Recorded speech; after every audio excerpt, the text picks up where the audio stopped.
Good evening. Welcome to November Foxtrot. We are here in crystal clear clarity this week. We are here with no nonsense gremlins. Yeah. Hi, Nick. Hi, James. Even all. Nicky boy, James. Happy New Year, chaps. Happy New Year. Welcome back. And to you, mate. And to you. It's been a good one. Did you have a good Christmas? A lovely Christmas. Very nice. Ate and drank far too much. I had gout tablets on standby. Weren't needed, like to add. They were not required. Did have emergency break glass here. Naproxen. Get it in me. But no, it was all right. It was good. Cool. Evening all, Sherwood. Phil. Good day, Phil. How you going? Hi, Danny. Phil was the first to message us a Happy New Year because it was obviously celebrated slightly earlier. Danny dropped me a couple of Instagrams, and I'll be honest with everybody that's messaged me over Christmas. I had a complete no-fo break. So a break from work, break from no-fo, and literally, bar the event that I did with you, where we just basically went out and had some steak in the woods and shot some guns. That was pretty much the only thing I've done all Christmas. So I will get back to people, but I just, it was good. I just basically had fun with Poppy in her new little ghillie suit, which was grand. That's a wicked picture. It's good stuff, mate. Evening Rage. Happy New Year, mate. Happy New Year. I do love you, Danny. Oh, also looked up Roadman today. So I've worked out what one of those is. Part is like your partner, isn't it? Your pal, best mate.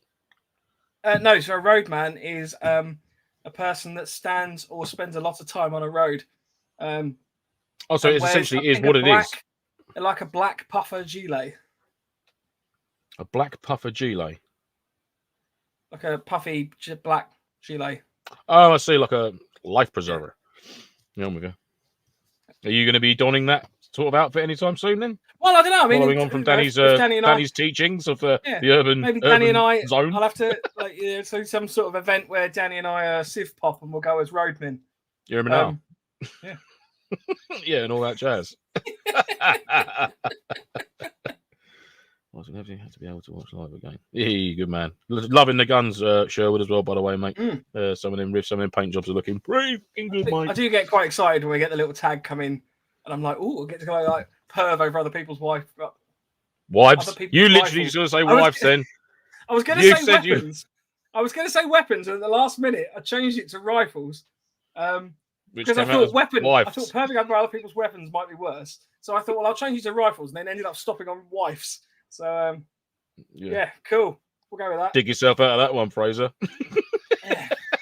Nick says, is that a new background, Lance? Nick, it is winter time, mate. So yes, the winter majesty of the forest is in full flow, mate. So we've got a bit of snow, a bit chilly in the airloft. So I'd have thought the background should reflect how fucking cold I feel right now. I have to go make myself a cup of tea. I have got a in our excellent no. I've got one ready to go. I've got half left in here, and then I've got the no-fo mug ready to be filled with the New York coffee shop, Poundland, 12 for a quid, 3-in-1s. So yeah, got that to go. I've got Stanley coming out my ears. There's Stan, big Stan, little Stan. I actually saw the little Stanley It flask. Yeah, of course I've got that as well, but that's got Tennessee Honey JD in it in the cupboard downstairs. I'm not bringing that up with me because it's just too much of a temptation when you've got to work tonight. Just be like eyeballing it for the entire show. Hi, Andrew. Evening. Oh, dear. And I've been looking at the actually Stanley. I never realised this before until I stumbled across the video. I was watching some stuff on YouTube, lightweight cooking setups for like sort of hiking, camping, like stealth camping, bushcraft. Stanley actually do a little cooking pot, like a nest set. You get like 2 little thermos cups that go inside it. You actually get the cooking pot itself, a little lid which clicks shut. Which can go on like a naked flame sort of thing. Literally cook up a little ration pack in. Really good little setup. And they also do like a half-size stainless steel cup with little fold-out handles. So I've been sort of looking at that, sort of eyeballing it. So I might give that a little shot because that looks very water bottle pouch sort of size with a little meth burner or something like that in it. There's a guy done a video about what sort of cooking sets you can make up out of it. It's probably no bigger than that. It's probably slightly wider. Obviously, it's a bit wider than that, but you could get like a small jet boil cylinder in it upside down, put that in there. You can get your sort of like your gas burner regulator in there. You can get a little bit of food, your spork, like a wash rag, and the old bushcrafters, they love a little scouring pad to clean the pans up and that after. All this little kit inside this little jerry can, sort of this little billy can sort of type setup. So yeah, it's quite tempted. So Stanley's doing some good kit. So I might have to have to look poos at that one. Another thing on the list. Talking about various kit and stuff like that. If Oi, brewer. All right, My guy. Hi, Pete. Pete. Why is this not working? I've been looking up camping stoves as well. So to give a bit of context, the reason that Lance and I have been looking up a lot of camping equipment recently is we're going to be doing some wild camping this year, both as a stag do, which is what his primary reason is. Not for either of us. Nope. So we're going to be going as a stag do, but also married her once, and that's enough for me. Yeah. This is basically as an opportunity to just put kit through its trials, really. You know, we try and do that regularly anyway. I mean, we've always been a big advocate on the show of, you know, getting out there testing stuff. Well, that's right, exactly, yeah. I mean, that's why it's taken the time. We've got a review coming out on the website soon for my Pairing 2 by Olight, which I purchased, and obviously that's why we've not done one like 2 days later, because we like to give it a good thrashing about, put it through its paces and that. So there'll be like a blog review going up of that soon on the site. So make sure you check that out. Tell me what you talk about cook sets. So this is something I've been finding recently. Is so I don't own a jet boil. I have been looking to get one for a while, but this is something called Fire Maple, the FMS X1 camping stove. It's basically 56 quid, which compared to the 110 of the jet boil, you know, is pretty much the same thing. Now I appreciate there are some differences. This has actually weighs slightly more than the comparable jet boil setup, and I don't have any context of review or anything like that. But I wanted to ask if anyone's had this or know of anyone with this. It'd be quite interesting to get your thoughts on it. I mean, I don't own a jet boil. Mine's the Highlander variant, and I can't remember for the life of me what it is. It's like the Highlander Hurricane or the Whirlwind. God knows, I can't remember. But yeah, again, mine was similar sort of price, 50, 60 quid for that. Yeah. And I've had that for you can get it in quite a fancy colour scheme as well. Oh, I love that. I love a pastel colour. Do you like pastel? So, yeah, it's just a thought. If anyone's got any experience with that, give us a shout. Be quite interesting to find out. Because I've been looking at that. I've also been looking at. Well, actually, this should we dive straight into the Q&A, because this is one of the questions that was popped up. So this question was, what's on your kit wish list for 2022? Ooh. So I've been looking at basically how to consolidate kit with the same spec. So currently looking to purchase a Helium, I think it's a Helium X400 or Helium 400 XXL by Trangia all the way. Mounted Equipment. Trangia all the way. What is that then, Mike? Helium? Is that a stove? Is it? No, it is a no. It's not. It's not a stove. It's a sleeping bag, basically. Oh, it's the same as the equivalent to the Snug Pack Camper Extreme. So I think it's got -10 as a comfort rating. Yeah. But as opposed to the Snug Pack, which is 3 kilograms and looks like the size of that, this is 1 kilogram and weighs about looks like that. But it's got the same properties. What's the well, it's down, so it's actually same thermal propriety, but just a lot lighter, a lot thinner, a lot more compact, basically. So okay, one of those. Nice. Just because one of the biggest problems I've got with packing my Bergen is basically the sleeping bag.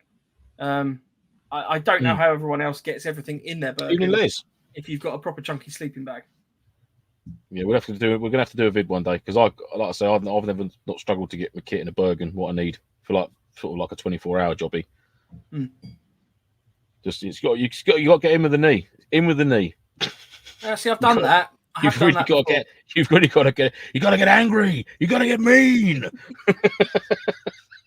You got to show that bag who's boss, mate. Yeah. No, I know. I mean, I have struggled with it in the past, and I'm conscious of like the winter months. Like the summer months, I don't generally have so much of a problem, just because you have less thermal stuff on you. You know, your sleeping kit and stuff isn't quite so bulky. But I have noticed for like the more sort of winter months and the like, you know, I must admit, I'm looking forward to getting back to sort of like the warmer seasons where you know obviously the layers, there's less of you know, the bulkier kit can be put away for a few months, and you can sort of carry on going back to like cutting out and the lightweight setup sort of thing. You know what I mean? Like your hammock and your jungle blanket, and it's like, oh my god, I can get my shelter and my sleep system in a, do you know what I mean? In like a utility pouch almost. I'm like, yes. That's always good fun. Because I mean, it's ridiculous. You carry a massive sleeping bag, You need a fairly decent sleeping Like pad. it, let's like it, mate. With a good R number and stuff like that. And it's just expensive. Just in terms of the amount of weight you're carrying, you've got the extra weight, you've got the extra bulk. So if you can try and reduce that, then it just makes it a lot more efficient. Basically. Yeah, I mean, and as well, it depends on how far you want to go with it. I mean, this all goes back to this all harks back to the most MilSim for MilSimmers to MilSim on, isn't it? Really. that will get a better name. It will do, yeah. But I must admit, I do like That's the tagline. But it will have a better name. Yeah. But how uncomfortable were you willing to go? It's leveling up that much. You know what I mean? I mean, in all fairness, do you need a roll mat? No. If you want to sleep directly on the floor, or grab yourself a few spruce boughs or some bracken and just chuck it down there and make yourself a little pit or a nest like some old badger for one night that you're going to be sleeping in the woods, yeah, it's probably going to be uncomfortable. Yeah, you probably will get a bit of shut eye. You know, weigh it up. I mean, if you don't want to take a roll mat, you don't want to take a foldable like the German infantry, not Armed Fantry. Armed Fantry is not back for 2022. Armed Fantry is in the past. I've got to really concentrate. Whenever it builds up, and whenever I'm going to mention the half ground sheet or the sleep pad, I've really got to take my time over German infantry. It's become quite an impediment of mine now. Yep. I have to say, with for all intents and purposes, I used to say intensive purposes because I never really knew what the phrase was. Purposes is. Yeah. So yeah, like I said, it just comes about how glampy do you want to be, or how no, not really. I wouldn't say glamping, but how comfortable you're, or how uncomfortable you're willing to go. Because essentially you could take a bivvy bag and your DOS bag and that'd be it. You could sack off the pillow, you could sack off the roll mat, blah blah blah. Maybe not so much in the winter with the roll mat, but you could certainly wouldn't have to worry about a pillow so much. But well, that's the thing. I'm to be honest with you, it's seasonal dependent. How uncomfortable you're willing to go, the season you're going to be taking part in the event in. It's loads of shit that comes into it, loads of elements in there. Yeah. So things to I guess for me, it boils down to, if I'm paying to go to an event, I want to be as comfortable as I can be when I do get some shut eye. If you've got an actual camping setup, because ultimately, I am terrible if I don't get enough sleep. You know, I get headaches. I wake up grumpy. You know, so he's a right mare in the morning, ladies and gentlemen. He's a right mare. He's an absolute diva in the morning. Well, if you made me breakfast, I wouldn't have a problem. Giving it all this. Oh, so the other thing I'm looking at getting as well is a Thermarest sleeping pad. I've heard good things about them. Yeah, so they again sort of pack down to that sort of size. But it's all about R value. So it's to do with the insulating properties and how warm it keeps you. And sort of the ground obviously has an element of like heat retention anyway. But if you can get sort of a material or layer underneath you that doesn't just suck your heat away, then that makes you warmer overall. So, you know, combine that with a fairly good sleeping bag that's rated for an appropriate those ones we got, those Dutch sleeping pads, ones we got from their Thermarest, whether they're unbranded or not. And they've got Thermarest have supplied them to the Dutch army, but they're a Thermarest sleep pad. And they're quite chunky still, aren't they? I mean, they've got the foam. The Thermarest, like the civilian sort of style, if you like, they're very much mummy sleeping bag sort of shape, sort of wider at the shoulder, tapering down into where your legs and feet are. How good that is for when you're in a bivvy bag. I mean, obviously, I just like a nice rectangular sleep pad because it keeps the frame, keeps the shape of the bivvy that you're in. Square. I'm not, to be honest with you, I've not really tried a sort of like a torso sort of shaped sleep pad, so I'll get a comment if you like. But yeah, they are. I have heard good things about the Thermarest, and obviously you can get the different depths as well of them. Some of them are monstrous, but then compact down small, like you said. Well, to give you an idea, so this is the Neo Air X Therm sleeping pad. I think this is one of all the bushcrafters, survivalists, they all hark on about this, so it is good kit. But I mean, to give you an idea of the pack size, that's the pack size. So you actually have one of those on you, I think, don't you? Funnily enough. One of my new little not a present for Christmas from anyone, but I did treat myself to my Nalgene water canteen, if you like. Yeah. Made in the USA, nonetheless. So I will have to refer to that as a Nalgene canteen. That is Nalgene canteen. Nalgene canteen. That's a tough one. God damn it. And if you're obviously out doing a recce with that, you have to call it a recon as well. Yeah. Just going on a recon. I'm a bit thirsty now. I'm going to have some water from my good quality Nalgene canteen. I'm just literally waiting for the Rage to come into the chat and just have a shout at us about. No, Rage won't comment because he's currently driving to your house. Either that or he's just stood at your window. Hey, that's fine. If Rage wants to come in, he can have a pint. That's not a problem. Rage! Just hang on. So Sherwood says, I've got a basic camping stove being delivered tomorrow. I want to get out camping this year too. Nice one. By all means, tag us in a little Instagram post. It'd be cool to have a look and see what you've got. Yeah, nice camping stove. What are you going for? Basic camping stove there, Recon? Is that got gas? Is that like a solid fuel? I'm guessing Trangia. That's not a basic camping stove. That's a legendary. I wouldn't say it's that complicated though, is it? No, it's not. No, it's not. It's not. But it's it's a nostalgic, lovely piece of thing. It's a beautiful bit of kit. I do like. He's also apparently got a cheeky Mission Tailors piece of kit coming soon. Ooh, nice.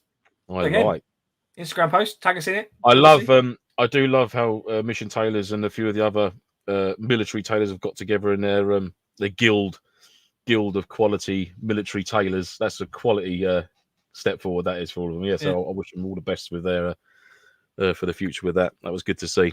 A lot of the poster tags. I think the idea behind it was that if obviously Mission Tailors was overly busy, couldn't quite fulfill an order, if there was someone's interested in having this done, he can then refer them to another tailor that's within this guild of like quality assured, like military tailors. So that's a wicked idea. I love that. So yeah, all over that one. I like to think that they've got some sort of like secret handshake, and you have to be. Oh yeah. You have to one trouser leg rolled up and turn around 3 times, patting yourself on the head and stuff. Yeah. Les says, why not in the summer do a live demo at the site for packing kit? That's definitely something we can do. Yeah, mate, definitely up for that. Yeah, I like that. Just good shout. That's good shout, mate. Yep. Nick says use those vacuum bags to compress bulky kit, Mike Fraser. Yes. So actually, this was one of the this wasn't a gift. This was actually a purchase. I've been following Paul Messner on YouTube. So he's a chap that does a lot of wild camping. And he put me onto the idea of this. This is a Flex Tail Gear Tiny Pump X. So if you can see, it literally says it on the side of it. Incredibly blurry. Yeah. And this is basically a very powerful tiny pump. Sorry, hopefully that wasn't too annoying. So it's got both an in and out. So you adapt the valves. So it comes with a little carry pouch, and in here is a variety of valves that you click onto that. So you can put them both on the out or the in, depending on whether you're sucking or blowing. Sorry. It's also got a little light on there as well, which has 3 different light brightness settings, and it's all powered by a little USB plug, literally USB-C. So just charge that. I know that a couple guys from Octo, I think, have also bought one of these. They've got the Pro, which I think is nothing. I'm still giggling about 30 seconds ago. Sorry. Okay. I was just. I think there is like a Pro version of this as well. I don't know the differences, and I don't know how good this is myself. That's an amateur suck. It's just purely a sort of a recommendation from this wild camping guy. But one of the reasons that I kind of went, this is something that potentially is quite good. So I wasn't aware of this actually. Whenever you inflate something, you're obviously putting the warm, moist air from your own body into that. So sorry, it is very. I'm laughing at you laughing now. So, for example, with a sleeping pad, again, if you're inflating that in any way, you're putting warm, wet air into there, which has 2 issues. One, it can actually generate mold over time. So if you've got like a foam cell thing in there that kind of self-inflating, you can get mold sort of growing in there. And then again, if you're blowing into it or sucking air out of it, that's not something you want to be sort of equally horrible. Yeah. And the other aspect of it as well is that actually, if you've got sort of moist air going into your sleep pad, it actually sorry, Jade. You're absolutely right. Cover your ears, my love. Don't you? If you got, I don't know. There isn't a different word for moist. I'm sorry, but moist is a perfectly valid word. If you've got warm, moist air going into your sleep pad, and that actually lowers the thermal rating of your system as well, because it actually, it basically lowers it. It makes it less effective, which means you're inadvertently not going to get as much benefit from the heat retention and stuff that the pad has. So by using like a little pump, I mean, you can get the little. I think you've got one of these, don't you? The bags that you inflate. You can get a bag that's got a valve in it, so you literally, it's almost like, you see people at camping where they swing this great sack around and tie it off, and you can just sit in it like an armchair. Essentially, one of them has got a valve in it, so it's only sort of pillowcase size, maybe half pillowcase size. It's again, you open it up, roll the end over, and it just blows obviously captured air into the into your inflatable pad. But whether there's any moisture in the air or not, I don't know. I don't know how that's. No, so moisture in the air is obviously, you've still got. You're not going to get around that, I suppose. No. Yeah. But obviously you're just reducing the amount that you're putting in from your own body. Also, I was looking at the bag itself as well, but this of having the suck function. Oh, you've been dumb. Means Stop it now. Also... All right, move on. Oh, next fucking item. We can't. Oh, sorry. There's too much double entendres with a bloody little pump up fan. You've created filth from it. Sorry. Oh yeah, so I mean that would work well with the vacuum bags. My point I was trying to make is Nick said the vacuum bags. Obviously, that's good if you've got a vacuum system at home that you can compress everything. But when you're out in the field, you might not have that functionality. Whereas I was actually using the little pump at home the other day. The point that Nick made 24 minutes ago that Mike's now finishing off.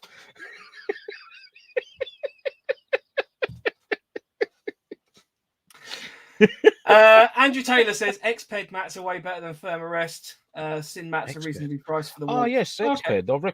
I thought I recognised the name X-Ped because that's what a lot of my stuff sacks or my dry bags are X-Ped ones, which are very good. Mind you, the ones I got from Millets I found equally as good.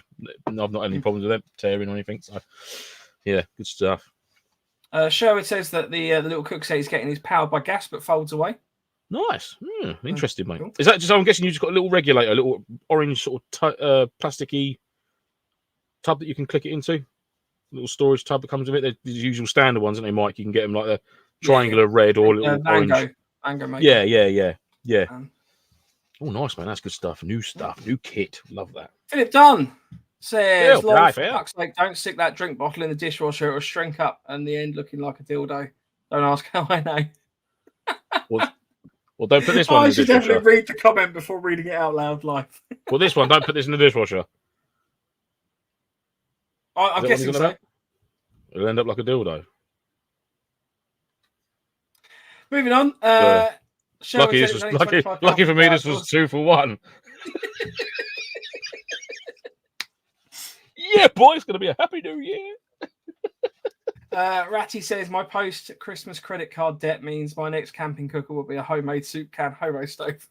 Fair play, mate. Yeah. Awesome. Adapt and overcome, son. That's what it's all about. As long as it eats your food up, mate, who gives a fuck? Yeah. Sherwood said, it was a Vango gas stove. They are good, those. Yeah, good stuff, mate. Fair play. Cool. So, have you got any kit purchases on your list? Purchases for 2022 do you know what?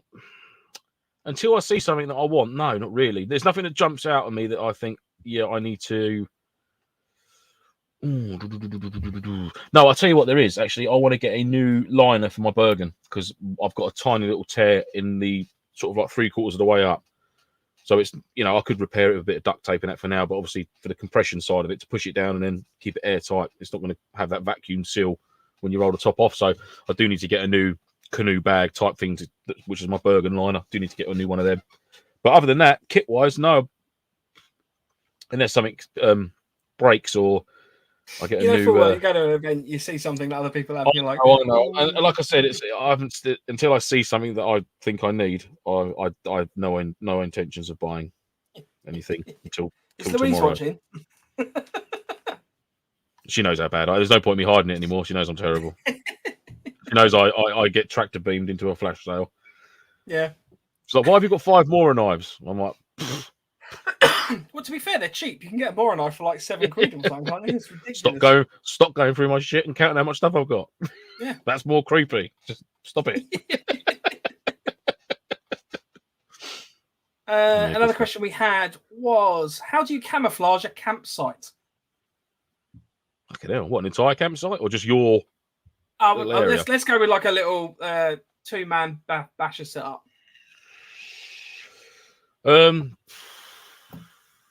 Well, I'm guessing it'll be camouflaging it using colours that are already in the environment that you're in. Keeping it low profile as you can. Yeah, camo net. Natural foliage as well. Natural cover. If you're in a heavy forested area, especially like pine forest, things like that, there's 9 times out of 10 you get a lot of bracken, a lot of ferns around the base of the trees and that. So using a lot of natural cover, not overdoing it, and certainly wouldn't be sort of like grabbing natural vegetation that from your immediate area. Have a good 30-40 meter walk out, grab a handful from there, then bring it back in. Try not to tread down all the bits and bobs around your basher and that. There's much you can leave up. I know obviously then you start cutting one pathway in and out, which sort of anyone can find, but yeah, just keep it. If you're using a basher, there's no need to have it like a big A-frame up in the air. Try and keep it. Keep it as low as you can. As long as you can crawl in there, crawl out. That's what you want to do. Keep it nice and low to the ground. Sort of like I aim for my basher poles to be no more than sort of between sort of knee and waist height when you're putting the basher up.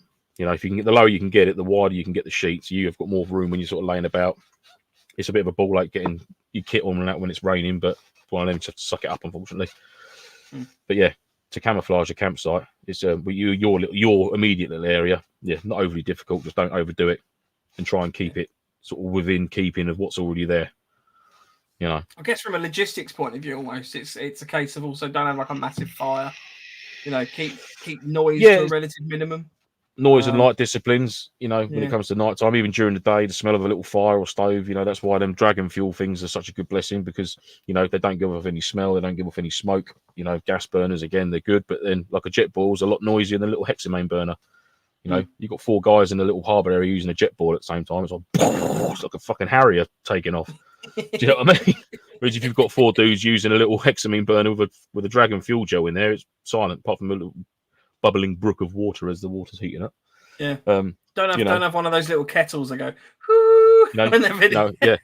Avoid using electric blowers to inflate your your sleeping pads and that. Being all stealthy. Yeah, the campsite's all but to be fair, that wasn't for a stealthy approach. Could you imagine it though? It'd be like, yeah, lads, the site's fully camouflaged now. We've infilled completely under darkness. So I'm going to go ahead and inflate my my sleeping pad. Nice one, Mike. There's me there with me. No different. I was going to say with the contacts on, where you can't freaking hear anything. You're just shouting at me. Mike, inflate your sleep pad and then we'll go. What? On a more serious point, Jade says you can obviously pitch late and rise early. And that's a pretty good rule. I mean, to be fair, if you've not got anything, set up during the day, there's less to see, Exactly that. And that obviously harks back to like when you first get to your harbour area or anything like that. People sometimes got a tendency, right, get the roll mat out, get my DOS bag out, lay it all out, beautiful, lovely. But you're not going to bed yet. Don't bother. Do it later on. If all you've got to get out is your sleeping bag and your roll mat, do it later. Don't leave it in your bag. It's all waterproof. It's there. If you've got to go again, then you've got to repack it all for no reason. Leave it in there till you need it, then bring it out. Then all you've got to do then is camouflage your burger, which you can just ditch under a holly bush. Chuck your basher over the top of it. Job done. I would recommend.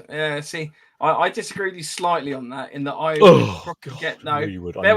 So I would recommend getting a sleeping bag out at least a little way before you go to bed, because sleeping bags need to loft a little bit to get the. Yeah. So if you don't do that, if you literally get it out straight away and get in it, you're going to be cold. That's all. Literally like talking to my wife. Fuck's sake. Love you. Next question. Blah blah blah. What events are you looking forward to attending this year? Well, I'm still actually. I might message the missus in a minute and let you know. AI 500. I should try to do it now. Phil, for a minute, I'm just going to message her now. So AI 500. I've booked on. We've got a little group going. So if anyone's interested in joining us, we're going to be on the TAN team. So that's the 9th, 10th of April. It's down in Dover. So it's an old prison, basically, that was then used as a immigration detention centre. They ran an event previously. And whilst it's not a MilSim, and I will vehemently say it's not a MilSim, it is a half decent event. You get to play somewhere where, ultimately you probably wouldn't play elsewhere. It's good fun. You get to have a bit of a crack and a laugh. So if anyone wants to join us, feel free to do so. I can put a little link to that on Facebook or whatever. If anyone's interested, just drop us a message and I can always link it to you. I'm pretty sure it'd AI, be yes. That's so the I'm Airsoft hoping... International magazine. Mm. So I recommend that one. Legion have got something coming out. Obviously, there's the old, the big fiery fire or V Roman V that came out recently. So that should be interesting. I don't know when that one is. It's got to be Gladius 5. It's got to be Gladius 5. It's just, where is it at? Is it Longmore? Is it Bramley? Maybe it's somewhere else. I would have thought probably Longmore. Yes. Sorry, I didn't hear what you said. Nothing. I was just concurring with you. I was just like, yes. Yeah, I would have thought it was probably Longmore. But it'll be interesting because I genuinely can't wait, and I would imagine it's probably going to sell out pretty much straight away. If it's Gladius, Nick, that's with Legion Airsoft events. So basically, that's the name of their ops that they've been doing. Their MilSim ops have been like the Gladius series, if you like, Nick. So you've had like Gladius 1 through to 5 potentially now. There you go. James C says, "Christ, how much of this have I missed? Didn't get a notification." Oh, that's a shame. Well, I'm going to direct you to our technical department, James. Yes, I will. I don't know what I'm going to do with that information, but I'll work it out. That sounded really, really ignorant. I was expecting you to go, I don't know what I'm going to do with that information. Hang on a minute. Let me just get it in my pocket here. Oh, did we? We had some news for James, didn't we? Wasn't there something to be range right? Ah, yes, James. Yes, there was the mix up with for the Christmas thing, wasn't there? Yes, we basically got another one from Range Right. We've had a little chat with them. We kind of explained the situation because you were so close. Yeah, so basically we go off the software. So just on my right here, there's basically a little screen that comes up with all the comments as it comes in. And maybe they throw them out of sync. I don't know 100% how it works, but that's what we work to basically. But we had a little flick through the YouTube as well, and a couple other people messaged us saying that we got it wrong. I didn't get it wrong. Apparently, I got it wrong, but we've had a chat arranged, right? And basically, James, we'll see you square. See you square, won't we? I believe there will be a Recce monocular from Conus, 4 times magnification, on its way to you, sir. When I get them in, they are being sorted as we speak. Don't worry, James. We've got covered. You know, we're all about. We're all good, mate. We are men's of our wordsings, so you will. Don't worry, you will not be without. You will not be without. And then so basically we've got all the rest of the prizes will be going out this week. So we've sort of had a bit of a break over Christmas, and what with the post being as it was, and I've got coronavirus kicking up. Ratty's pack there and his sling to go. That's all got to be posted now. Yep. I can't remember who run the purse, but the purse has got to be sent out. Danny won the bag. So there we go. James C. Must admit that's the best bit of news I've had since I got diagnosed with COVID. Oh mate, I'm sorry to hear that. Oh buddy. Shit.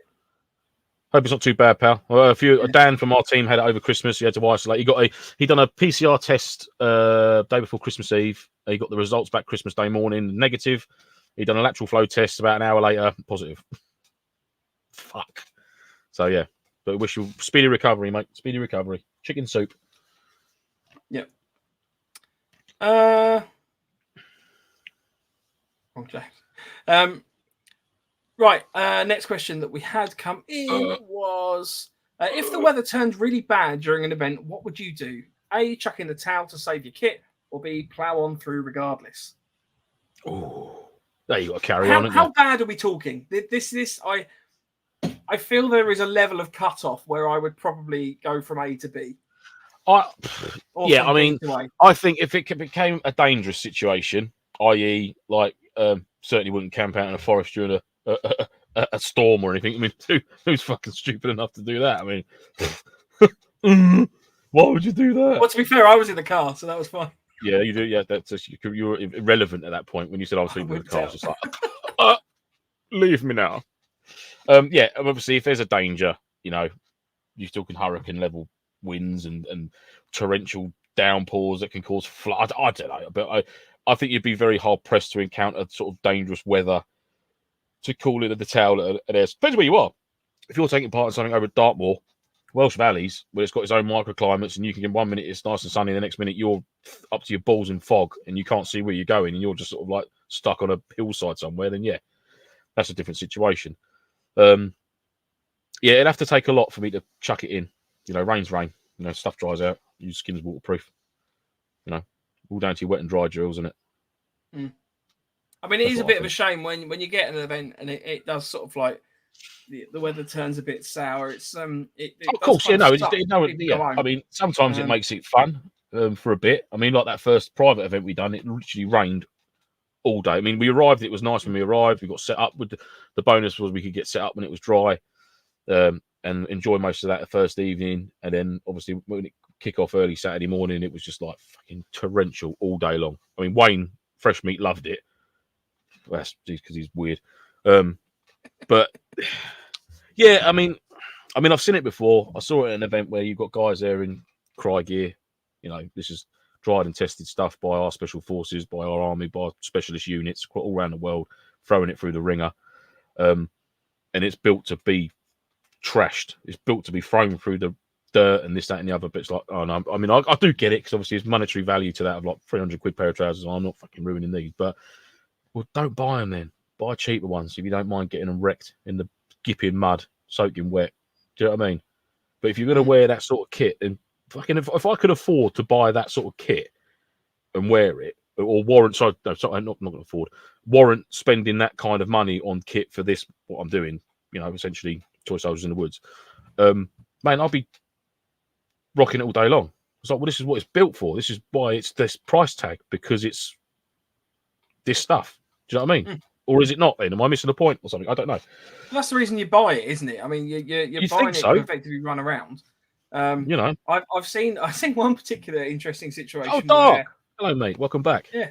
There was a chap who bought all black kit and then refused to basically get it dirty, which was quite an interesting one.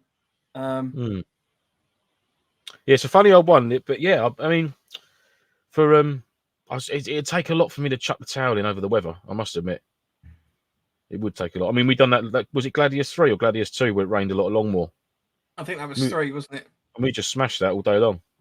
You know, you chuck your Gore-Tex jacket on over the top. We were proper sopping as well with that. We were one. wet. That was wet. You know, you done. It's what you do.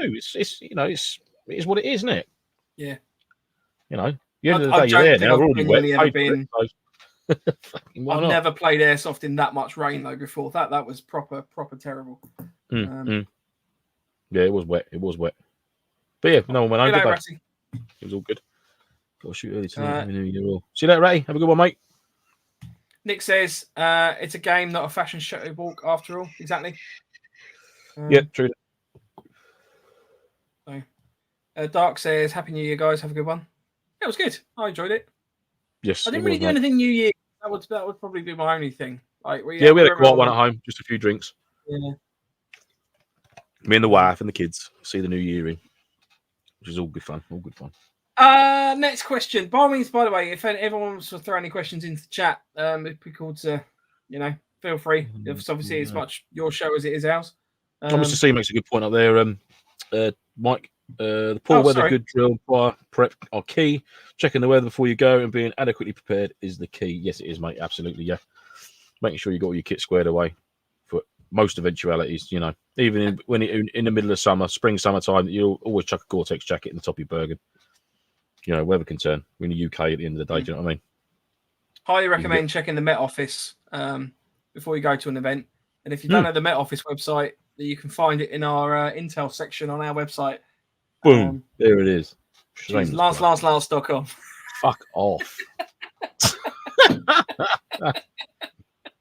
Screw you, man.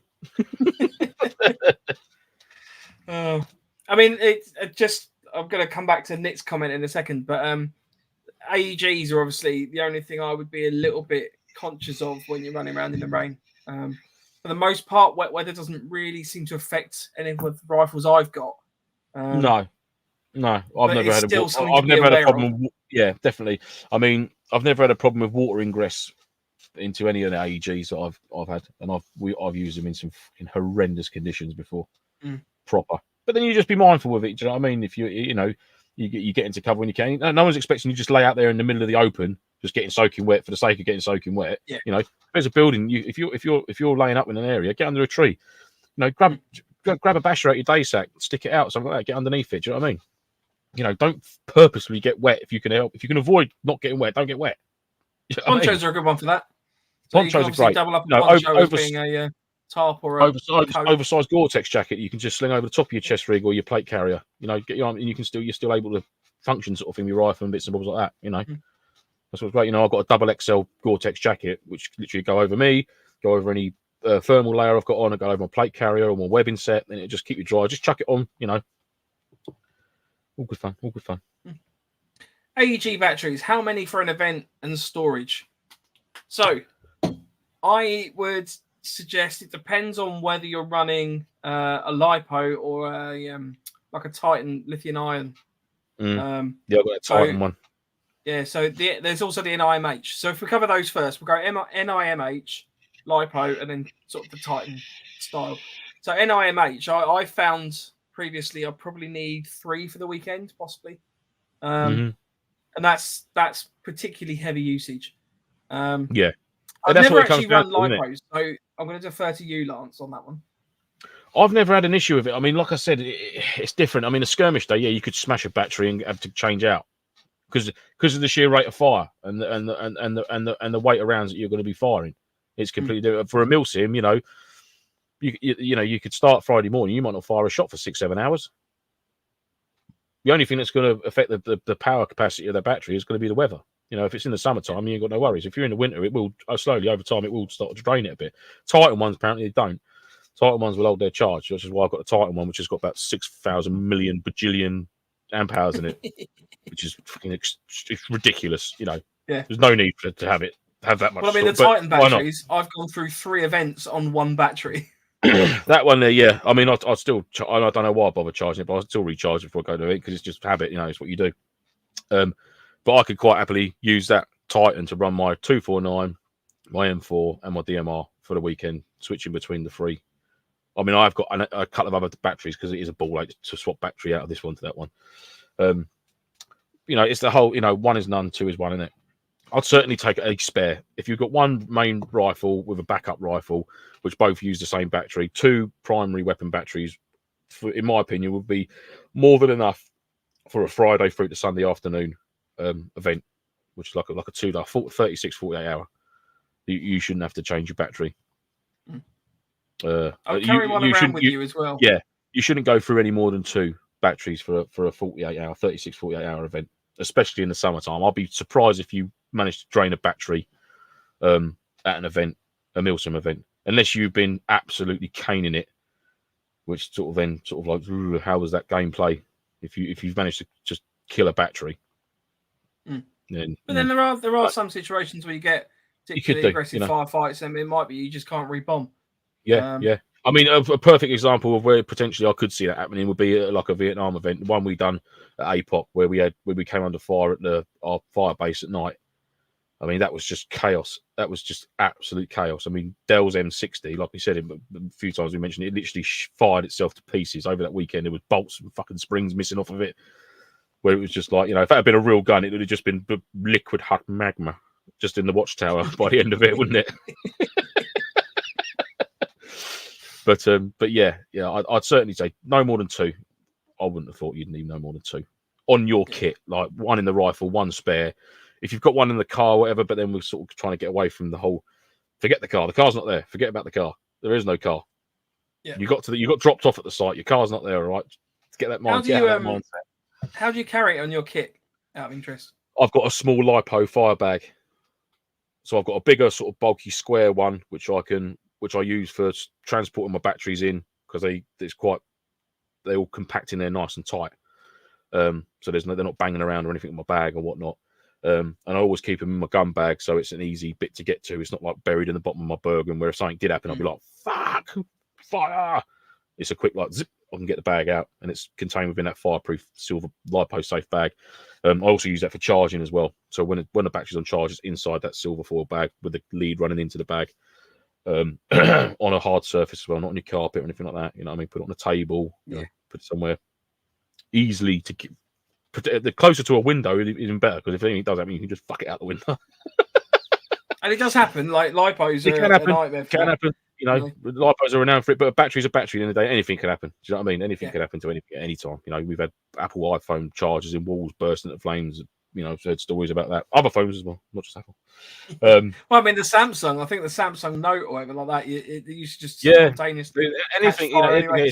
Electrical current going through it. You know, anything can happen. Anything can happen. Slightest little bit of damage that you've not noticed. You know.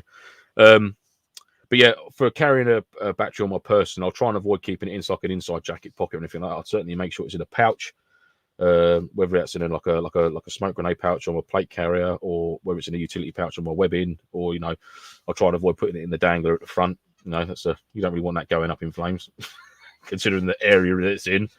Like, oh no. Those are some hot nuts. Keeping it secure, making sure it can't bang around. And the same goes for it in the stock of your rifle. If you've got a solid stock like 249, M14, you know, that's got a solid stock on it. Even the MP5, some of them, there's a little wiggle room inside them. You know, cut little bits of foam in there. My wife just messaged me back about AR500. No. Yeah. But yeah, just anything to stop that battery banging around. You know, catching a sharp bit of the mold inside the stock or anything like that. You know, it's always good. I mean, in some cases, I mean, my 249, I'm sure I could put a spare battery in there with the other battery. I was just going to say that. Yeah, that's one of the advantages with the LMGs is the fact that usually you've got quite a large stock capacity. Depending on what stock you've got on there. Like, and I normally sort of keep a spare one in there because obviously then you're not having to worry about it being on your person. You know exactly where it is. That's it, yeah. But then I'm going to have to sacrifice my spare Snickers bar because that's what usually goes in there. Keep a cheeky little Snickers duo in there just in case. Yeah. Terry says, "Hi lads, sorry I'm late. I've been chatting to my girlfriend in Latvia." Ooh, fair enough. Get you.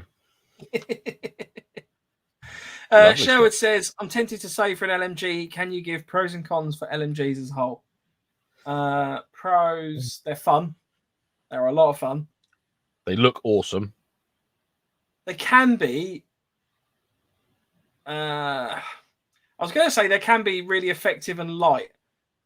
As in, so it depends on the system that you buy, basically. So you've got your featherweight LMGs and things like the GMP Stoner, sort of at one end, which is probably looking at about probably 5 kilograms, 3 kilograms, depending on which of the two you're looking at. Especially the featherweight's about 3.5, something like that. Other end of the spectrum, I mean, your 249 we were playing with the other day, you know, just it weighs a ton. I know Andy Bob, regularly on here, his LMG weighs quite a bit as well. Yes, and his is a power version as well, but because of all the metal working parts of the rear stock sliding forward onto the body of the gun, obviously it's metal, it's a lot heavier than like a polymer rear solid stock. So all mine's a bit longer at the back. It's actually a little bit lighter. But yes, they're still a beast. You know what I mean? And when you've got like a full drum mag on there as well, it just only adds to it.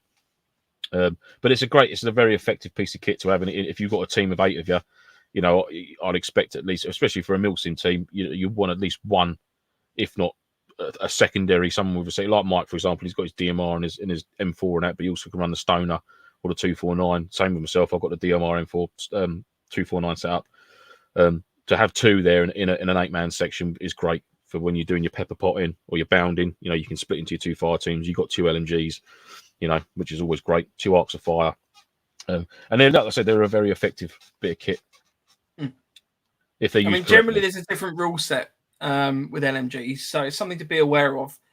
When you're in a skirmish day or sort of speed soft or anything like that, from what I've sort of experienced, you don't really kind of get any advantage with the LMG. You're almost just pure detriment. You know, you've got people running around with box mags and M4s. This is it, a skirmish day. Everyone's got an LMG, essentially, ain't they? Yeah. Do you know what I mean? The rate of fire on some of these M4s and stuff like that is just ridiculous. Like, you know, everyone sort of ramps it up and the like.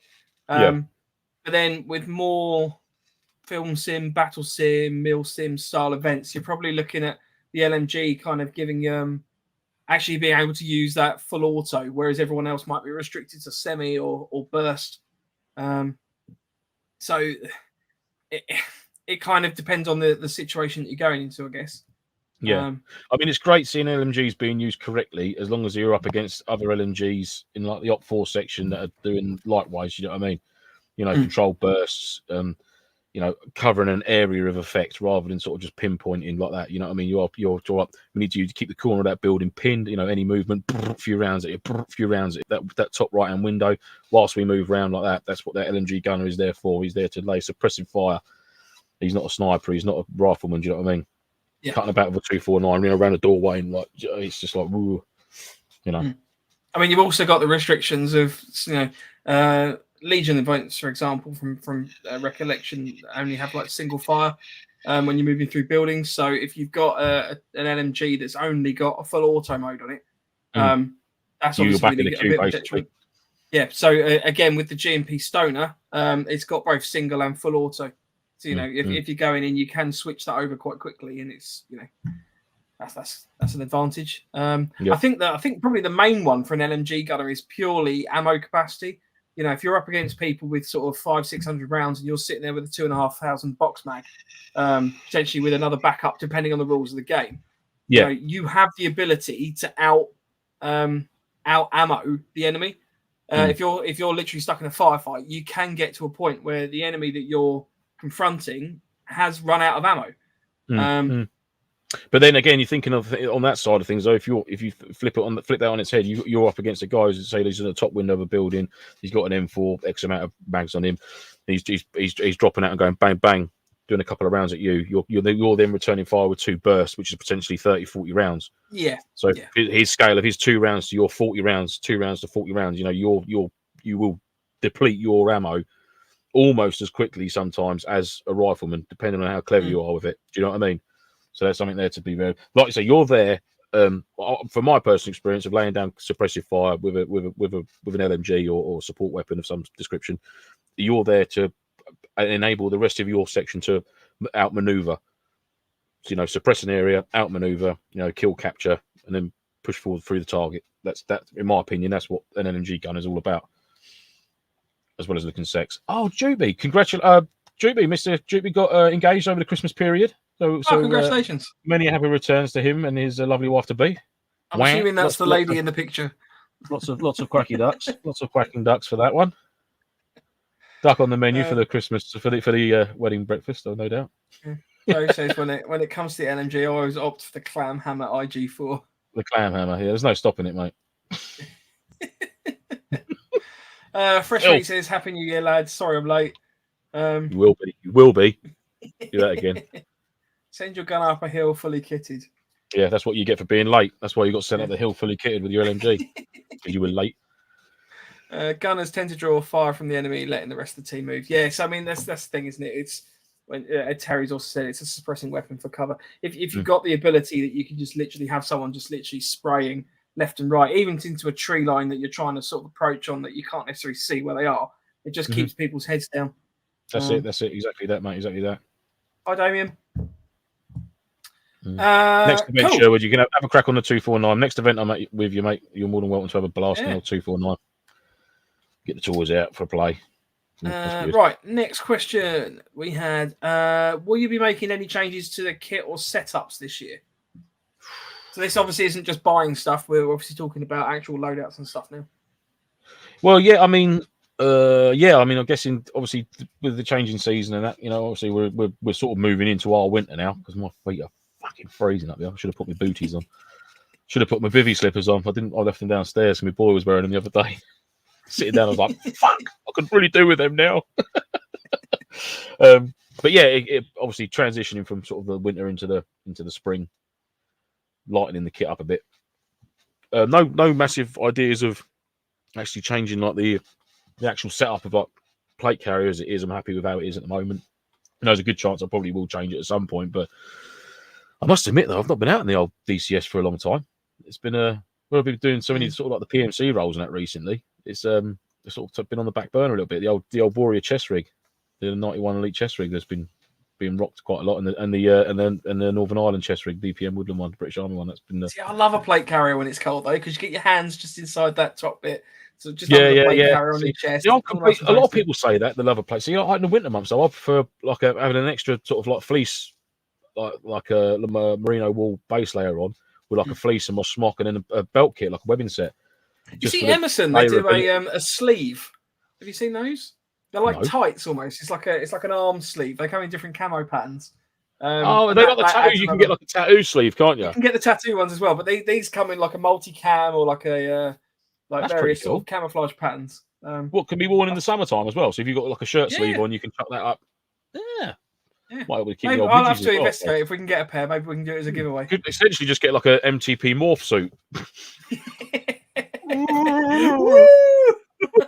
Running out of the woods, that would be fucking terrifying, wouldn't it? Me and you in a morph suit each. Slap two big googly eyes on the head of it as well. Like, That is winning. That is a winner. That's got to be done.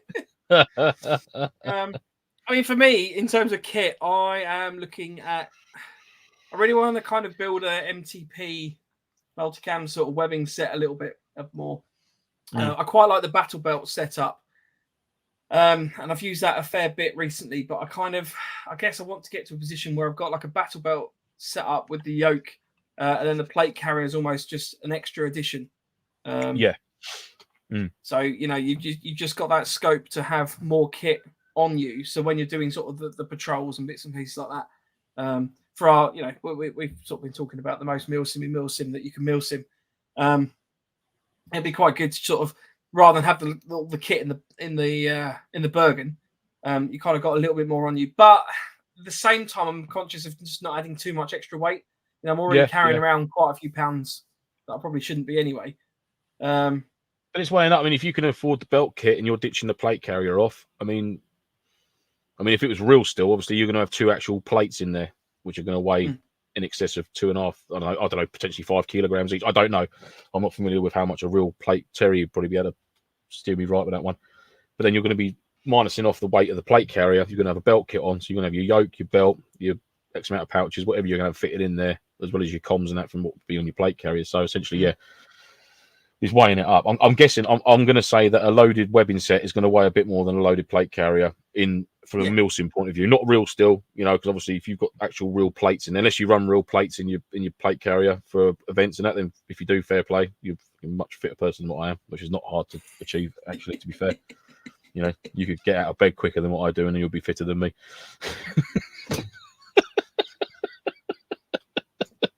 But yeah, it's weighing. I personally, I really like a webbing set. If you're stopping for sort of 20 minutes, half an hour, you've got your comm set on, but you can just undo that and click that buckle off. Drop your belt kit down to your side, easily make up a brew, and just get that bit of like, oh, that's better, nice. You know what I mean? Have a bit of a flex up in the woods with the lads, and then when you're ready to go again, just chuck it back on. So nice. I guess the argument I would make is that unless you're in a position where you don't have a fixed fob, it's potentially just a lot of extra kit you're carrying around with you. Yeah, true. If you need a brew kit, you could whack it in a day sack, and then you can just dump that if you need to spin it off quickly. Whereas with a belt setup or a yoke setup or anything like that, that's a lot. Well, it is your fighting order, isn't it? It's your fighting order. Essentially, you're going to be like mags, your ammo, your pyro. It depends what you want. I mean, at the end of the day, it's your webbing set. You can put whatever the fuck you want in it. You could fill it with water if you want to do that entire thing, and just have mags and water. Or Haribo or something. I don't know. Just sloshing your way around the battlefield. It's entirely up to you. But I try and sort of stay true to how like a real steel setup would be. Do you know what I mean? So like your mags. My webbing set, I've got a commander's pouch on the right hand side, which like me admin bits and bobs. I might put my nods in there, my binocular in there for night time, so I can just take it out, offer it up to my face, or if I've got my helmet, I can click it in and drop it down and whatnot, or stick it back in there. If you add me a bit of like head torch, or my IFAC go in there. All my mags will be on the left hand side of me. Like I've got a dual, so I can run 6 mags out of my webbing, plus the one in the gun. A couple of water bottles. Your foot kit, pair of socks, or whatever. It's variants are massive for a webbing set. All depending on what you're doing. Do you know what I mean? If it's summer months and the ground's dry and there's no chance of you going to be dunking into a river or crossing a water course or large puddled areas or even or swampland, you can probably sack off the foot powder and the spare socks and that into your Bergen. Still have them on you, on you for the event, but obviously they haven't got to be directly on you when you're out in the field. That frees up that pouch for something else that you might need, some extra water perhaps in the summer months. It depends on the game as well. Yeah, exactly. If you've got, say your scope is that you have to actually detain prisoners or anything like that, and you go to the effort of having a detention kit. like the black hoods and all of that, then it's just all extra stuff in it. But there is a lot of love. There is a lot of love for the webbing. It's lovely, but I mean, it's like I said, the environment as well. I mean, buildings with webbing can be a bit of a ball ache. I've encountered it, and I'm not the most streamlined of people without wearing a belt kit. When I've got a belt kit on, that only adds to the problem. You know what I mean? Trying to crawl through a little rat run inside a building, you're like, oh! You're like, push me. You end up looking like fucking Ace Ventura when he's trying to get out the back of that rhino.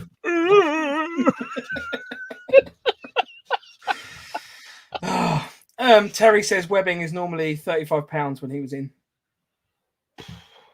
No. Well, I don't even know. Do you know what? I might load mine and actually weigh it. Is that loaded? Is that tell? So that's 4 water bottles and two of them and this, that, and the other. Oh, tell. I assume so. £35 set of webbing. Okay, challenge accepted. Must make a note of that webbing.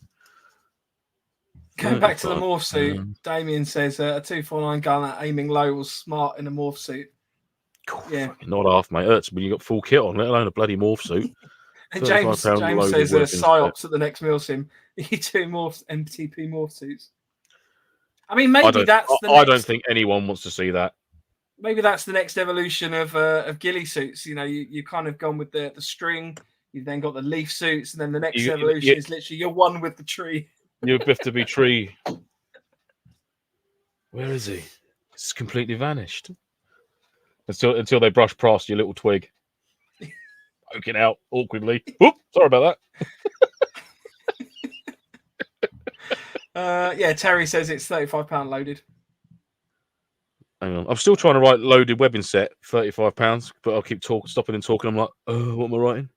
Loaded James webbing says, set. Just while you're writing, James C says, you survive out your pockets and fight out of your webbing, or you survive out your day sack and live out your Bergen. I like that mantra. I like that, mate. Hi, Kieran. Kieran says, webbing is the only way to go. I hated it when they forced us to use tack vests in cadets.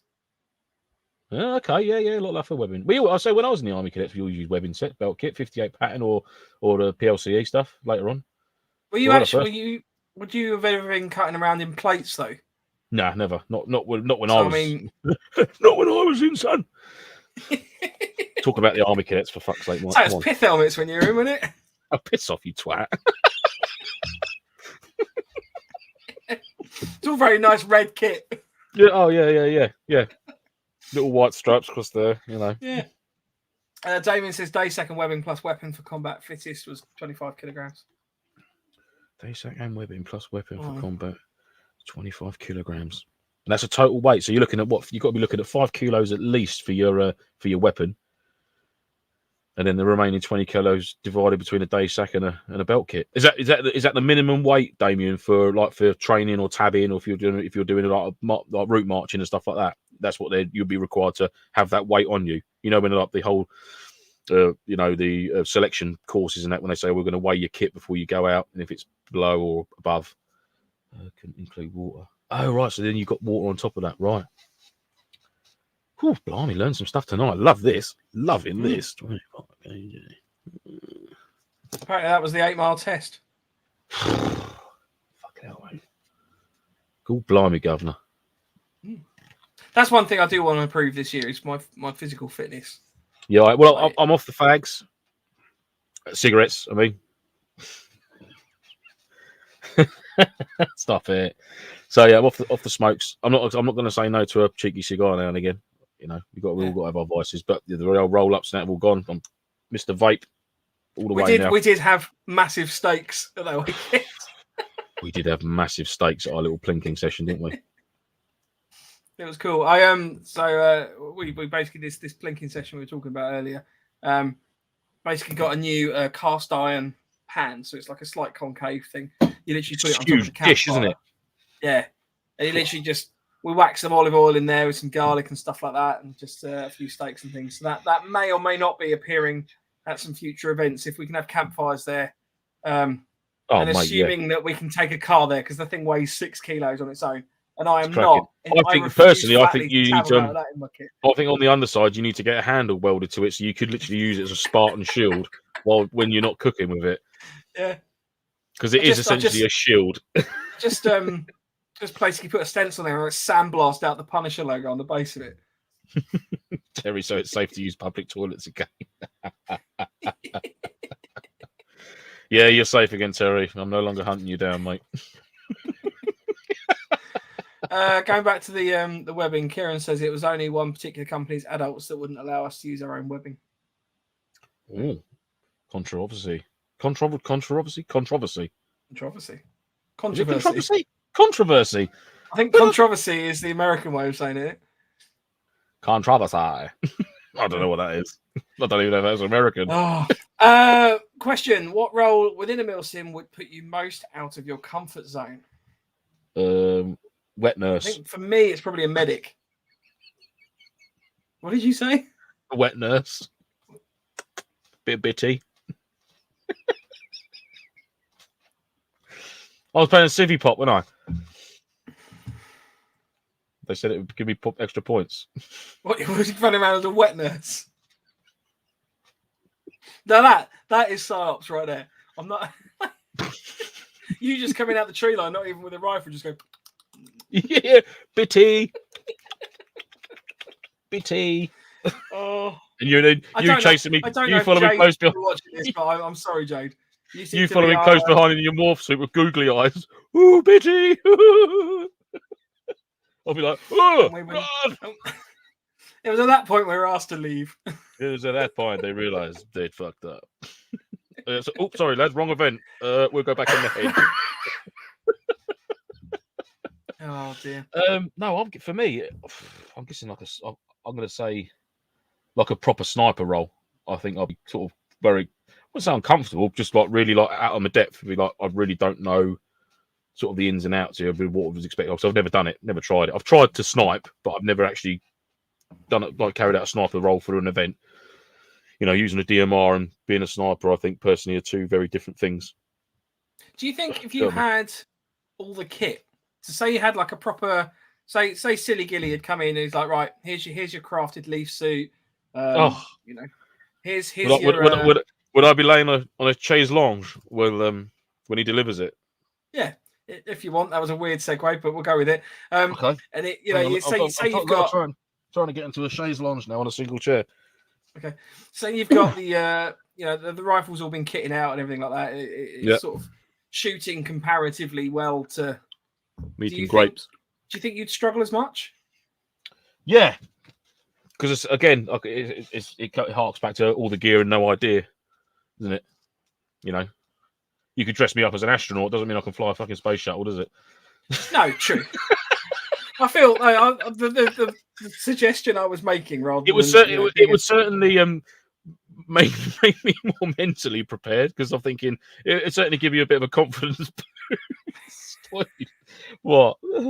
That's quite good. No, it was quite funny. Yeah, wasn't it was good metaphor. It wasn't quite where I was going with it. I mean, my thoughts are that I've probably got a reasonable amount of experience of seeing other people kind of play as a sniper and stuff like that to kind of, I guess, get into the role a little bit. Yeah, I think I for me, yeah. Maybe I'm just being more silly than what I need to be. No, that's fine. That's fine. I mean, for me, the things I know I struggle with. So, for example, being a radio ops, my hearing's terrible, and sometimes I have problems like discerning. I've done it before. If you've got sort of multiple radios coming into your ears, and then you're also having to have like verbal conversation as well, that can be quite a challenging role. It can be. Yeah. So that would be something I would struggle with. But I would say probably the medic is my main. You need to use my ear more, mate. Medic needs to be skirting around, doesn't he? And then you physically scream, Mike! Tactical! That's the order of the day. Yeah. I'll tell you what, actually, I'm going to change it. The medic is not as challenging as the radio op. I would say the radio op's probably the worst for me. If being a designated radio, but then I run. See, when we're all out, sort of like as a full team, I run as like the TL and radio ops at the same time. I find it a bit odd having a separate, like to me, it's odd having you, for example, as a radio op, and me with a team leader sort of coordinating out on the ground, not being able to sort of directly talk to another TL from another section who's a couple of 100 meters away. If more like, oh, Mike, can you radio through blah blah blah and tell them to, when I could just be there doing it myself, because you're sort of choreographing your team already. Do you know what I mean? Yeah. So I guess it gives you less things to focus on, though, doesn't it? Like if you've got someone that's dedicated to that, they can just basically peg around with the radio, and they can just go, right, here, we've got a relay message. I'll tell you the message, right, and relay the response, and they're dealing with that communication. Yeah, I suppose it sort of takes the pressure off making sure the message has got through, because that'd be your job. For me to give you the message, and then you ensure that it gets to where it's got to go, and obviously get a clear, concise response to give then back to me. But it's just that it's the to and fro-in I find a bit like, oh, they've just said that. It's like you're gonna fall out of school. You tell him to fuck off. He says fuck off. Well, you tell him he's a dick. You're a dick. Do you know what I mean? It's sort of like getting rid of that bit and just going. It's bypassing the monkey and going straight to the organ grinder. I'm not calling you a monkey, but I'm using the metaphors again. No, that's fine. I'm an astronaut anyway. I'm an astronaut. I'm an astronaut. That'd be weird at a MilSim. So what have we got tonight now? We've got wet nurse, morph suits, and astronauts. Yeah. Brilliant. Terry says, Mike, say again over. So, see, that's something I do struggle with. And I've noticed that one, even just doing the podcast, like my brain gets away quicker than my mouth. So I'm sitting there thinking about what I want to say and everything like that. But my mouth's just going and going and going. And I end up just waffling while the brain's sort of trying to catch up. Perfect example earlier, referring to pervert over people's wives, wasn't there? Exactly. And then it took you 29 minutes to finish talking about the electric fan that Nick asked. It's exciting. I was excited about the fan. Leave it alone. Yeah, but then you turned it all pervy, so we had to move on. But it is difficult. I mean, I don't know about anyone else. I've never had any proper radio training or anything like that. No. So actually trying to give a coherent message as well, that can be quite tricky. But that's quite beneficial for me at work, because we have to do it at work. You know what I mean? If we're testing cables that are however long, sometimes you're using walkie-talkies and that, and obviously it's drummed into us when we're doing our actual training for accessing the rail infrastructure and that, about how to carry out emergency phone calls, talking to various people in different positions within the railway infrastructure to have things isolated or turned off, or report incidents and stuff like that. And you have to be, mindful with a phonetic alphabet and, clear, concise communication, repeating things back. So that's sort of been, 22 years on the railway now, so that's sort of second nature to me, using the old lingo, if you like. Do you know what I mean? So I do love listening to Airsoft chat over the radios, though, because like the number of people that kind of semi-wing it, like because there was a meme on Facebook today about that. Amateurs, aren't they?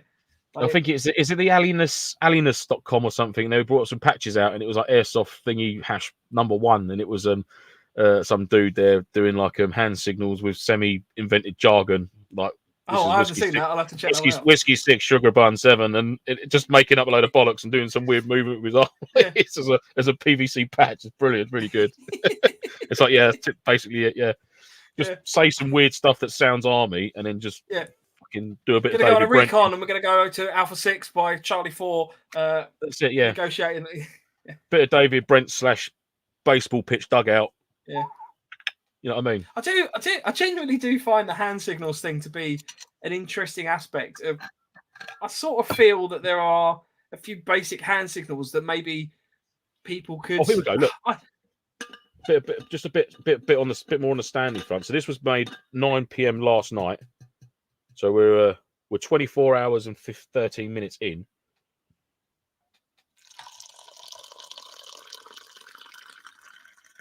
It's still full of water. And it's still full of water. All right, fucking Mr. Funny. Ha ha ha ha ha ha ha ha. No, it's still very hot water, which is not bad. And that's why you only put boiling hot water in your flask, and then you carry your coffees and your tea and your sugar and your milk separately. Yeah. Stays nice and clean, because it's a ball ache to wash these once you've done it once. Once you've fouled your flask once, you'll never clean it again properly. Oh, it's the same with any sort of water bottle or anything like that, is that you put squash in it, that thing is going to taste like that squash forever. Yep. Or the smell. It's the smell, isn't it? And especially, and with your hygiene problems, you're never going to, it's hard enough for you to clean. Hygiene problems. I don't necessarily wash my kit, but I don't have hygiene problems. But like you struggle to keep... No, I didn't mean like that. But you struggle to keep like a water bottle clean that's just had water in it. yeah, I do. It's all good. Look at that! Look at it! Look at that! Isn't that beautiful? Oh, actually, that reminds me. just talking about the water bottles and sort of post event kit. If you are out in the rain, make sure your riff's dry before you put it away. Like the number of riffs I've seen with like rusted screws and all of that basically just the moisture stays in the gun case or anything like that. Yeah, it's always worth just sort of leaving it out to properly dry. That's it. Yeah, dry rag, some kitchen roll, cheeky little can of air. You can get them pound shop for a quid. The old keyboard cleaner, give it a good spray. You know, even taking the top receiver off, getting the barrel out, giving it a wipe down. Yep, it's always good. Always good practice, especially after a wet event. Always good. Cool. Any more questions for anyone? Nick says lots of courses out there about door kicking, but I've never seen one about proper radio procedure. Yeah, I mean, it would be an interesting one. I don't necessarily think you need to have a full, because you can obviously do ham radio courses and stuff like that. I think it's just being clear. I don't think you'd need to do that, but I think it'd just be more like, you know, sourcing a key points list. Sort of like, for example, say Nick was a radio operator. Okay, Nick, you need to make a call to 0 and explain who we are, our location, whether we've had an encounter or anything like that, you know, or come under fire or whatever it may be, and just obviously like the process. I mean, whether it's like 0, this is November Papa, and then wait for the response. 0, blah blah blah. Pass your message. You know, where I work, it's a lot of repeat back, so it's clear and they're understood what the instructions you've given them. You know, can you repeat that back, please? So they're clear and concise as to what they've got to do, and you're 100% they've not misheard you, and they're not going to send something somewhere else. Yeah, it's just things like just being clear, bit of confidence, nice and clear. If you're not sure, just say please repeat. You know, things like that. Yeah, I mean, I guess if you're maybe doing a radio op role and you do struggle with that, maybe little aid memoir cards or something like that might be helpful. There's probably a video. I'm sure you went on YouTube. Yeah. Correct. Well, I mean, I know you can buy like the Commander aid memoir cards and things, aren't you? Off like correct radio terminology, something like that. There's probably a spreadsheet, or it's probably a list, a little, like you said, little punch card sort of thing you can get on Google. Just Google the right stuff. I'm sure it'll come up with some bits and bobs. Yeah. You know, talk to Terry. He's probably done it. Terry says, "Remind me the next time we meet up to tell you the story about what I did to my section commander's flask." I don't want to know. I already know what you've probably done to it. I don't want to know. My mate Gav, when he was in Afghan, his friend of his, well, you can call it friend, work colleague, if you like, bloody bootnecks. Whilst Gavin was doing something else, he thought it'd be hilarious to unscrew the main lid of his camel bladder, which was on his belt kit, and put a massive lump of fresh camel shit in there, which remained in there for the entirety of his tour. I mean, he actually never found until he actually cleaned his kit. Bleached, didn't it? End of the tour, it was just like white little sticks. He was like, "What the fuck?" He's like, "Oh, that's that big old lump of camel shit from day one." So all them nutrients he was getting throughout that tour. Bit of fibre. That's it. Yeah, that's it. Yeah, a bit of roughage. We'll have it. Yeah. Don't want to be bound up, do you? No. Anything else to discuss tonight? Gifts. What did you get for anything related for Christmas? Did you get anything? I got some sealskin. I've got some sealskin products, so I actually brought them with me to be. You shouldn't have upset me on the sealskin socks. Oh yeah, look at them! Wow, are they fireproof? No, they're not that level of thermal. Are they silly gilly fireproof? They're not silly gilly fireproof. For those that missed that story previously, Silly Gilly was raking around stuff in the fire in his sealskin gloves, and then pulled his hand out and wondered why the gloves had all melted. Because he said, "Well, they're thermal. Yeah, they keep your hands warm, Ed. Keep your hands warm, mate. They not be fire retardant, though." Yeah. So I got sealskin socks. I also got a beanie. So I've actually got a sealskin beanie. So it's like a waterproof beanie, which can be quite useful. So fair play. Nice and done, mate. A few gloves. Got a pair of gloves as well. Impact. Mechanics. Long figured ones. So yeah, good. They're good. Yeah. Can't go. I've got a few bits. So obviously the sad, terrible news of Pooh Chair falling into the fire and melting.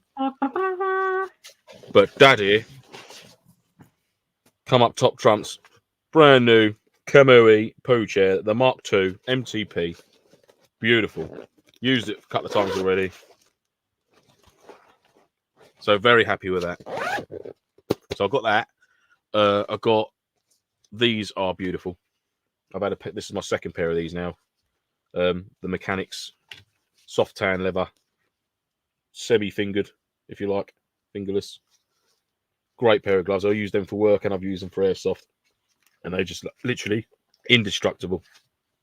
I mean, after 4 years of, heavy usage at work and events and stuff like that, they have started to fray ever so slightly. But yeah, nice new leather smell, marvelous. I got them from the wife, very kind. I got this from my daughter, from my bushcrafting.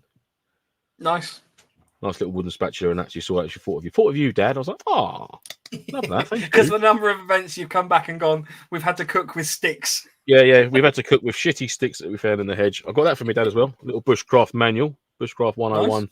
Little book there, a little guide, which is cool. We like that. I think that's it. I'm not missing anything, am I? No.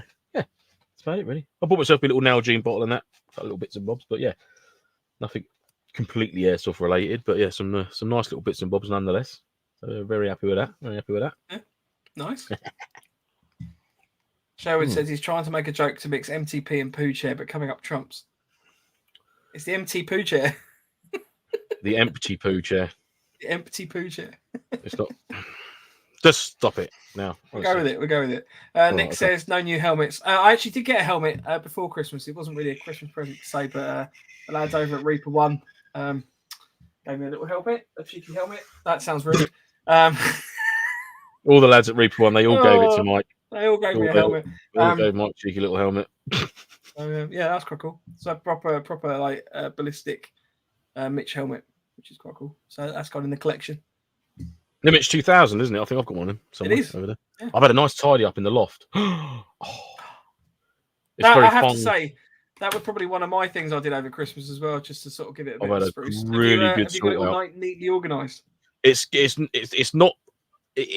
looking really nice. What I've done is I had a load of Tupperware tubs. I've literally just gone through it. I've been really brutal. Some of it, I've just gone that fucking bin. So I've done 1, 2, 3, 4 bin bags, plus a couple of crates that were broken, and a couple of bits of some packaging and shit. Like, you're terrible for keeping packaging of stuff. But yeah, looking really good now. I've got a few more little bits to sort out, and then I've got the family camping kit to sort of square away. I've got loads of other bits and bobs to sort, but it's really, the feng shuang is much better up there now. Yeah, it's very calming. Cool. I've actually started putting together a box of stuff that I'm going to give away. So it's just bits of kit and stuff that I just haven't used or sort of just collected over the time.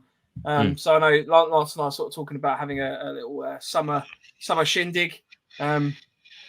Just basically because the last event we did was frigging freezing and there was a storm in the middle of it. So it was fun. We wanted to do it on our birthday, and it was then, and that's when it was. So we're going to do a summer one as well. We'll do a nice summer event. So which is going to be fun. So we'll bring some more details out about that when we've got a bit more. And there will be some events this year at the private site as well. So listen out for them for invitations to those such things as and when they happen. I'll try and give you as much notice as possible. Mm-hmm. Watch this space and be prepared. Yeah. Be prepared. As Scar some of the conversations we've had about these events and bits and pieces are quite exciting. They are, yeah. So, and we've also got some other stuff in the pipeline as well. So we've got a load of guests lined up. Sort of conversations being had at the moment to sort of work out our program over the next few months. So hopefully we should busy. Interesting people on to have a chat to, as well as some other exciting bits and pieces. So lots to look forward to in 2022. Should be good.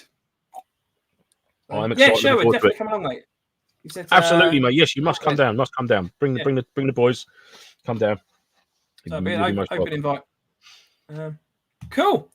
Right. Well, if we haven't got anything else to discuss, next week we'll be back. I genuinely don't know what we're discussing next week. We haven't really kind of got that far yet. No. Well, we're waiting on a couple of messages back on that one. Yeah. So I don't want to say anything yet until we hear back. So keep your eyes focused on the socials. We'll ping some messages out about that as well. Mm-hmm. And in the meantime, if you've got any ideas for episodes or anybody you want us to talk to or get on the show, or just, if there's a particular product that you find interesting that you think is worth having a little chat about, send us a message. You can do so on our socials, which are, you can email at novemberfoxtrot@hotmail.com. Instagram is at November_Foxtrot_Nofo. Facebook is at November Foxtrot Nofo. YouTube is www.youtube.com/C/November Foxtrot. And obviously, there's our website with the contact page, which is www.novemberfoxtrot.co.uk, or for the rest of the year, lance.com. Such a knob. It does genuinely make me chuckle every time we bring that up. I love it. It's cool. It's cool. There's obviously a lot of other things going on the website. So we're starting a blog section. So there'll be product reviews and things on there that you can have a look at. All the products will be stuff that we've bought, properly tried and tested. So That's yeah, the first one. you know, because realistically you can't. It's very hard to do a review on kit that you've just bought. You know, it looks cool, it looks shiny, but until you've got out and actually used it, you don't know if it's going to be any good. That's exactly that, man. I've seen a fair few videos where it's being unboxed sort of thing. It's like, oh yeah, great packaging, like this, that, and the other. Yeah, but bang, turns on, bosh, bosh, bish, and it's like, yeah, go and use it. Don't get dirty. Then tell me what it's like. Tell me why it's shit. That's what I always want to know. Why is it rubbish? Why shouldn't I buy it? About it? Yeah, but this is that's the first one. So it's a write up with a couple of pictures. The pairing 2 from Olight. So yeah, look out for that one. That'll be the first one up there, with more to follow as well. And we're going to be reviewing kit that we've had for like over a year or up to 2 years, if not longer, because now we've got this platform, the website, to do these reviews and put them up there. And it's going to be a genuine, honest review where we've actually used an item of kit for like 5, 6, 10 plus events, and it's still going strong. So yeah, it's going to be a genuinely honest review about a bit of kit. Yeah, and just to clarify again as well, we're obviously not getting sponsored to do any of this. No, you know, obviously all the stuff that we review is stuff that we've bought. And well, there was actually one question I got asked at the weekend, which was it's by my brother actually. Is the discount codes that we've got on our website? We're not actually making any money from. You know, we're not an ambassador for that product, or you know, and there's no sponsorship or anything like that. All of the discount codes are purely coming from people and websites and companies that just go, you know what, we're quite happy to give you a discount code, put it on the website, and it just helps build the community on that. So exactly that. It's really from shops that we've used in the past, and we continue to use now. That we've had good dealings with. We've got good kit from them, and obviously it helps them out. You know, it's another little. It's not like an advertisement as such, but you know, we always hark on about Preppers UK or Empire Airsoft or whatever the store might be, on our shows. So you know, it's only right that we try and source something for you guys to be able to use to your advantage if you do go down that road of getting a bit of kit that we've suggested, that works well for us. You know, it might not work well for you, but it's certainly the only kit we ever talk about is stuff that we either like or dislike. And if it's not good kit, then we're not going to stick on the website and say, go and get it because it's shit. So that's going to be counterproductive. But yeah, like I said, there's no monetary gain for us at all. It's just purely helping out us, helping out you, and helping out, obviously, the store that we use for genuine sales and purchases. So yeah, it's all good. Yeah. Last question from Terry. Whose Rapax is that in the photos of you on Facebook? That's my brother's. He recently procured that. He's still in the kind of phase of firing rounds to the hop to get it kind of nicely bedded in. Yeah, it's a lovely bit of kit. It's very nice. It is a very nice piece of kit. And Nick says promotional mugs. These were presents. He's asking us to come up with mugs or talking about them. Yeah, these were actually from. We were just a pair of mugs talking about promotions. Yeah, these were presents. These were birthday presents from the Reaper One Airsoft team, which were, I must admit, I was hoping the Fox's head would have a lovely pair of boobies underneath it, like the old-fashioned mug we used to have. The towel would be magically disappear. But yeah, no, they're beautiful. I was quite happy with mine as it was, personally. But, and a pen, and a mouse mat, Hang on, let me show you the mouse mat off. Hang on. Yay! Yeah, boy. There it is. Oh, Christ, I banged the desk. Camera nearly turned off. Don't do that. Cool. Right. Sweet. Thanks, everyone, for watching. We'll be back next week at 8 p.m. In the meantime, say goodbye, Lance. Goodbye, Lance. We'll see you soon. Ciao.